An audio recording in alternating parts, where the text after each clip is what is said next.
Welcome back. વિરામ બાદ નજર અન્ય સમાચારો પર કરીએ તો અમદાવાદ મેનેજમેન્ટ એસોસિએશનના આંગણે શબ્દ, સંવેદના અને હાસ્યનો અનોખો ત્રિવેણી સંગમ રચાયો, જ્યાં ગુજરાતી હાસ્ય જગતના બે અનમોલ રત્નોના પુસ્તકોનું ભવ્ય લોકાર્પણ કરવામાં આવ્યું। હાસ્યના બાદશાહ શાહબુદ્દીન રાઠોડની કલમે લખાયેલું પ્રથમ અંગ્રેજી પુસ્તક my vision beyond the horizon અને જાણીતા લેખક હર્ષદ પંડ્યાની હાસ્યોપનિષદ કૃતિને દેશના સોલિસિટર જનરલ તુષાર મહેતા અને પ્રખ્યાત કટાર લેખક અશોક દવેની ગરિમામય ઉપસ્થિતિમાં વાચકો સમક્ષ ખુલ્લી મૂકવામાં આવી।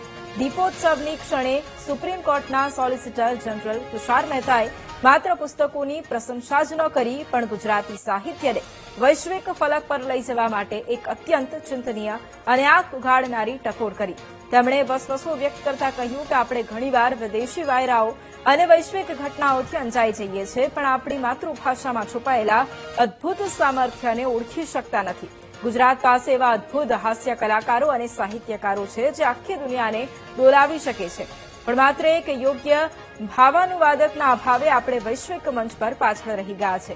તેમણે ભારપૂર્વક કહ્યું કે નોબેલ પ્રાઇઝ વિજેતા તમામ શ્રેષ્ઠ કૃતિઓ અંગ્રેજીમાં ઉપલબ્ધ હોવાને કારણે જ વિશ્વ સુધી પહોંચી શકે, જ્યારે આપણું હાસ્ય ભાષાની સરહદોમાં કેદ રહી ગયું। મંચ પરથી તેમણે એક દીર્ઘદ્રષ્ટા સમાન અપીલ કરી કે હવે સમય પાકી ગયો છે કે આપણે એક એવી નવી પેઢી તૈયાર કરીએ જે આપણી માટેની સુગંધ, આપણા હાસ્ય અને સંસ્કૃતિને અન્ય ભાષાઓમાં એટલી જ જીવંતતાથી અનુવાદિત કરી શકે જેટલી ગુજરાતી હાસ્યનો વૈશ્વિક ડંકો વાગે અને આપણી કલા પણ નોબેલ પ્રાઇઝ સુધીનો પ્રવાસ ખેડી શકે।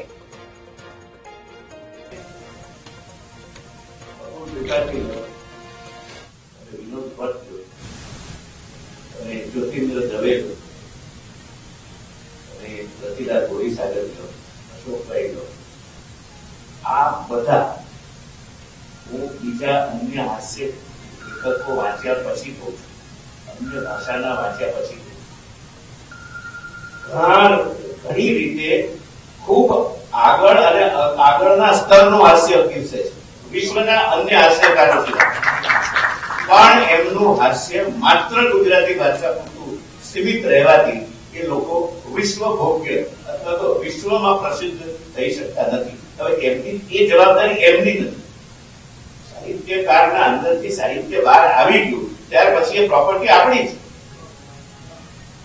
આપણે સારા અનુવાદકો પૂરા પાડી શકીએ છીએ। 12મું હાસ્યનું પુસ્તક છે એટલે મેં રમૂજમાં કરેલું કે આ હર્ષદ પંડ્યાનું 12મું હાસ્યનું પુસ્તક, પણ એમાં મેં મારા જીવનના અનુભવો, જે કડવાશવાળા અનુભવો હતા એને મેં મઠારીને હાસ્યમાં ઢાળ્યા છે। કારણ કે અર્નેસ્ટ હેમિંગવે નામના એક લેખકે કહ્યું છે કે are you want to be a writer, then please me show me your wounds. તમારે જો લેખક બનવું છે તો કે હા, તો મને તમારા ઘા બતાવો, તમારા જખમો બતાવો। અને એ માટે એમણે એ વ્યક્ત કર્યું કે જખમો સિવાય કશું શક્ય નથી। એમ જે લેખક પોતાની વેદનાને ઢબૂરી રાખતો હોય છે અને હાસ્ય રૂપે રજૂ કરતો હોય એ જ સાચું હાસ્ય હોય છે। કારણ કે સાચા હાસ્યની પાછળ એક કરુણા હોય છે, આંસુ છુપાયેલા હોય છે, પણ એ આંસુ અક્ષરોમાં છુપાઈ જતા હોય છે। વેદના વ્યક્ત થાય, સંવેદના વ્યક્ત થાય, પણ એ વેદના કે સંવેદના હાસ્ય દ્વારા વ્યક્ત થાય તે ઉજાગર બને છે। પુસ્તક છે એના મારા લેખોનું ભાષાંતર છે અને BS નિમાવત સાહેબે ભાષાંતર કર્યું છે, એનું અંગ્રેજીમાં પુસ્તક બહાર પડે છે, એનો મને આનંદ છે। આ વર્ષમાં એક બીજું પુસ્તક મારા બીજા લેખોનું ટ્રાન્સલેશન થાય જ છે અને એ બહાર પડવાનું જ છે।